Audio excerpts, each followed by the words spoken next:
السلام علیکم، آپ دیکھ رہے ہیں کے نیوز ایچ ڈی میں ہوں حارث علی شاہ گیلانی۔ چلتے ہیں آج کی اہم خبروں کی طرف۔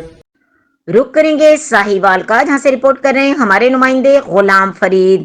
ٹیچنگ اسپتال میں پرائیویٹ ٹھیکیداروں کی بدماشیاں، سائیکل اسٹینڈ، کینٹین اور سیکورٹی عملے کی بے ضابطگیاں، اس اسپتال انتظامیہ ملوث ہونے کا انکشاف، اعلیٰ حکام سے نوٹس کا مطالبہ۔ تفصیلات کے مطابق ٹیچنگ اسپتال میں پرائیویٹ ٹھیکیداروں کی بدماشیاں عروج پکڑ گئیں۔ سائیکل اسٹینڈ پر موٹر سائیکل کی پرچی 30 اور 40 روپے وصول کرنے لگے، جبکہ سیکورٹی عملہ مریضوں کے لواحقین کو پریشان کر کے رشوت وصول کرنے میں مصروف ہے۔ سیکورٹی کمپنی بغیر تجربے کے گارڈ عملہ بھرتی کیا ہوا ہے، جو صرف 50 یا 100 روپے کے عوض کسی بھی شخص کو وارڈ میں داخل ہونے کی اجازت دے دیتے ہیں۔ اس کے علاوہ ذرائع نے بتایا کہ کینٹین مالکان نے ڈائریکٹ تاریں لگائی ہوئی ہیں اور بجلی چوری کر رہے ہیں۔ مریضوں کے لواحقین نے اعلیٰ حکام سے مطالبہ کیا ہے کہ ان کی پرائیویٹ ٹھیکیداروں سے غریب عوام کی جان چھڑوائی جائے، تاکہ پریشانی کی حالت میں آئے ہوئے شہری ان کی اذیتوں سے بچ سکیں۔